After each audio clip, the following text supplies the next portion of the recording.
အားလုံးပဲမင်္ဂလာပါဒီနေ့မှာဆိုလို့ရှိရင်ဟန်ယူ3ရဲ့ lesson 13ကိုရောက်လာပါပြီခေါင်းစဉ်လေးက爷爷去公园打太极拳ခိုင်းလိုပဲမီနီလေးအရင်ကြည့်အောင်မီနီလေးက太极拳太极拳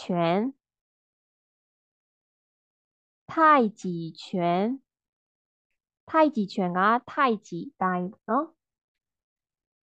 熊猫熊貓熊貓熊貓ကပန်ဒါ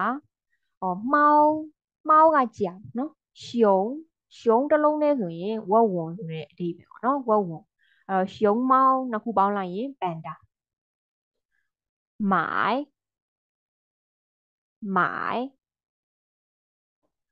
買ဝယ်သည်東西東西東西ကပစ္စည်း接接接接ကအဓိပ္ပာယ်အများကြီးရှိတယ်ဒါပေမဲ့ဒီမှာကသုံးမဲ့အဓိပ္ပာယ်ကဘာလဲဆိုရင်လာကြိုသည်နော်လာကြိုသည်တောက်တောက်တောက်တောက်ကရောက်ရှိသည်取取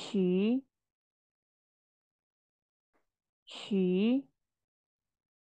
取ကကြတော့ထုတ်ယူသည်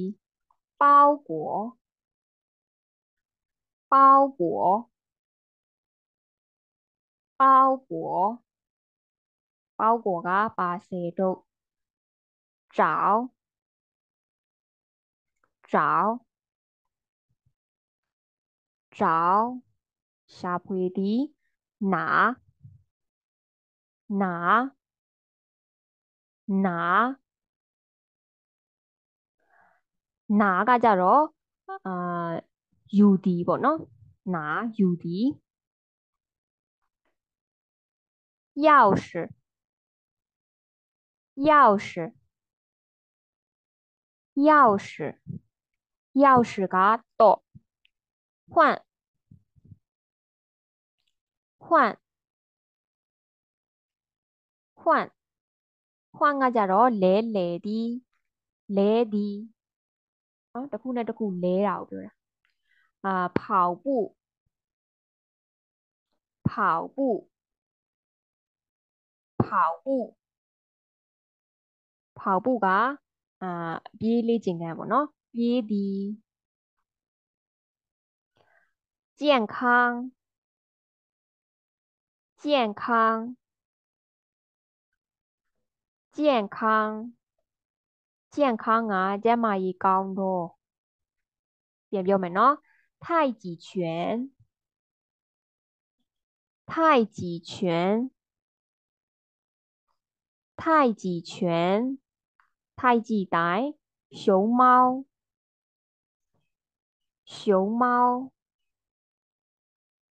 熊貓ပန်ဒါ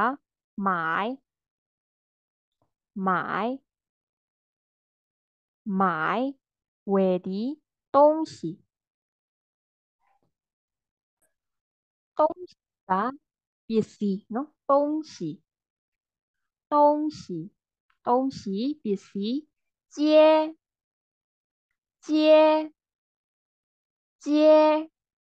လာကြိုသည်到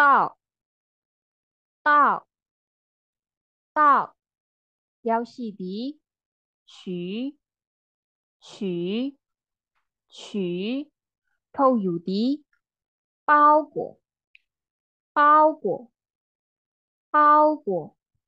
包裹ပါဆယ်တော့找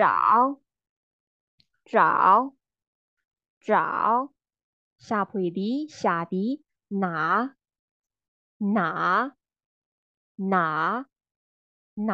ယူသည်钥匙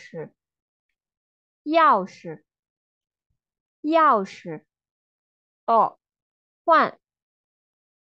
換换个来的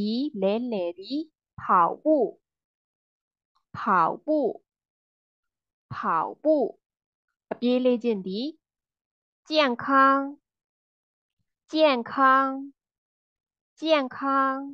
ကျန်းမာရေးကောင်းမွန်သော今天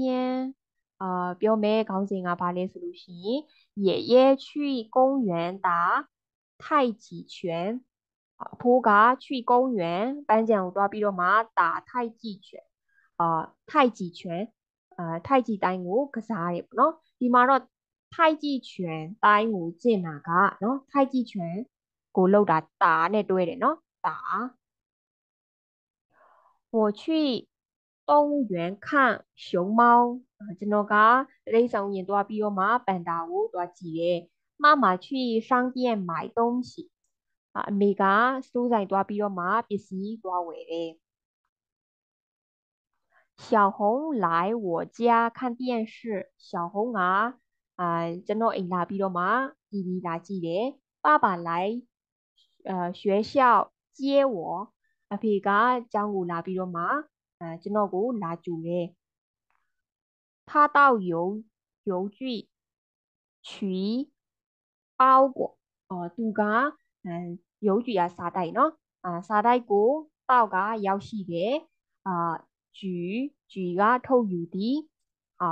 包裹ပါဆယ်တို့စာတိုက်လာပြီးတော့မှပါဆယ်တို့လာပြီးတော့ထုတ်တယ်ပေါ့နော်他到办公室找王老师သူမက办公室ရုံးခန်းကိုလာပြီးတော့မှတောက်ကရောက်ရှိတယ်ပေါ့နော်找ရှာတယ်王老师王老师ကိုရှာတယ်我回教室拿钥匙我回ပြန်သွားတယ်教室နော်စာသင်ခန်းကိုပြန်သွားတယ်တဲ့拿ဘာယူမလို့လဲဆိုရင်钥匙တော့နော်တော့ယူမလို့စာသင်ခန်းကိုပြန်သွားတယ်我回家换衣服ကျွန်တော်ကအိမ်ပြန်ပြီးတော့မှအင်ကြီးလဲတယ်ဒီမှာဘယ်လိုသုံးသွားလဲဆိုလို့ရှိရင်ဒီမှာ去နော်ဒီမှာဆိုရင်去ဘယ်ကိုသွားတာလဲဆိုရင်我去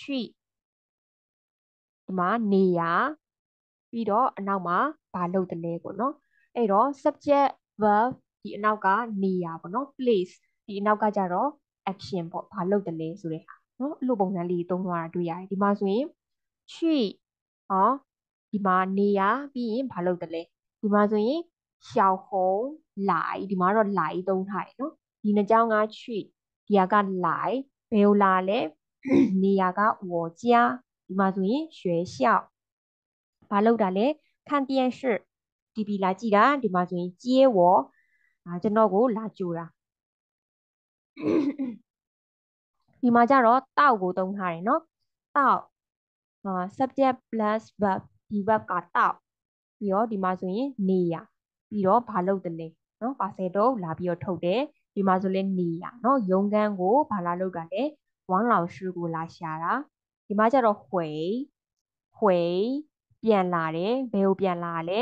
နေရပြီးတော့ဘာလာလုပ်တာလဲနော်အဲ့တော့ဒီစာကြောင်းလေးကြောင်းလုံးကအဲ့လိုသုံးသွားတယ်အပေါ်နှစ်ကြောင်းကချွီဒီဒုတိယဟာလိုက်တတိယဟာတောက်နောက်တစ်ခုကကြတော့ဝေနော်ပြုလုပ်တဲ့သူပေါ့နော် subject verb ပြီးရင်ဒီအနောက်ကနေရပြီးတော့ဘာလုပ်တယ်လဲဆိုတဲ့ action ပေါ့နော်အဲ့လိုလေးတွေရေးထားတွေ့ရတယ်爷爷去公园打太极拳爷爷和爸爸都很喜欢锻炼身体အဖိုးနဲ့အဖေက都နှစ်ယောက်လုံးပေါ့နော်နှစ်ယောက်လုံးက很喜欢အရန်ကိုနှစ်သက်တယ်တဲ့锻炼身体锻炼ကကြတော့လှုပ်ရှားတာနော်ခန္ဓာကိုယ်လှုပ်ရှားတာ身体ခန္ဓာကိုယ်ခန္ဓာကိုယ်လှုပ်ရှားတာကိုသဘောကျတယ်ပေါ့爷爷爱打太极拳အဖိုးကကြတော့太极拳ကစားရတာကိုကြိုက်တယ်